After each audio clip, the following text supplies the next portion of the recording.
ओम शांति। आज 9 अगस्त 2025 की मुरली का विश्लेषण और सचिंतन बिंदु।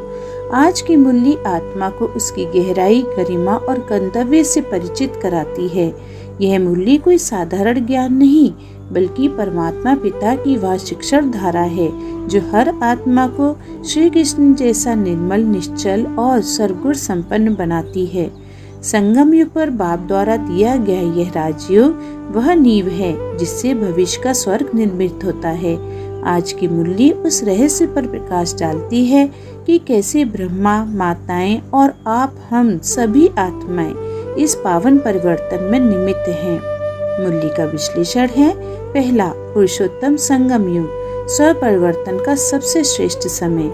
यह समय विशेष है जब स्वयं भगवान आत्माओं को पढ़ाते हैं। यह कोई साधारण युग नहीं, बल्कि कलयुग और सतयुग के बीच की लीप सेकंड है, जिसमें आत्मा अपने अंतिम और श्रेष्ठ पुरुषार्थ से श्री कृष्णपुरी की अधिकारी बनती है। दूसरा, राजयोग, श्री कृष्ण बनने की प्रक्रिया, कल्पों का सत्य। श्री कृष्ण कोई काल्पनिक देवता नहीं, वह आत्मा है जो इस ज्ञान और योग की पढ़ाई से राजयोग सीखकर सतयुग की लक्ष्मी नारायण बनते हैं।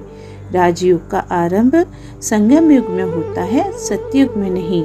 अभी भी यह पढ़ाई चल रही है। तीसरा, ज्ञान कलश माताओं पर रखा जाता है, अर्थात सच्चा रक्षाबंधन। बाप माताओं पर ज्ञान कलश इसलिए रखते हैं क्योंकि माताएं ही सृष्टि का पुनर्निर्माण का आधार बनती हैं। रक्षाबंधन सिर्फ एक रस्म नहीं, यह पावनता की प्रतिज्ञा है, जहाँ ब्रह्मा कुमारियाँ पावनता का संदेश लेकर जीवन रक्षा का सच्चा कार्य करती हैं। चौथा, 84 जन्मों की पूर्णता, नई शुरुआत का समय। ब्रह्मा, सरस्वती या श्री कृष्ण सभी आत्माएं अपने 84 जन्म पूरे कर अंतिम जन्म में बाप से शिक्षा ले रही हैं। अब यह अंतिम परीक्षा है। पास होने पर ही हम श्री कृष्णपुरी में प्रवेश करेंगे। पांचवा, परमात्मा शिव की अलौकिक भूमिका। परमात्मा शिव साधारण तन में प्रवेश कर ब्रह्मा के माध्यम से ये ब्राह्मण कुल रचते हैं और आत्माओं को पढ़ाकर योग सिखाकर पावन बनाते हैं। वही पतित पावन है, श्री कृष्ण नहीं। वह सिर्फ रिजल्ट है, रचयिता नहीं। स्वचिंतन बिंदु है। क्या मैं एक ब्रह्मा कुमार कुमारी बन माताओं की तरह सच्चे रक्षाबंधन की प्रेरणा देती हूँ?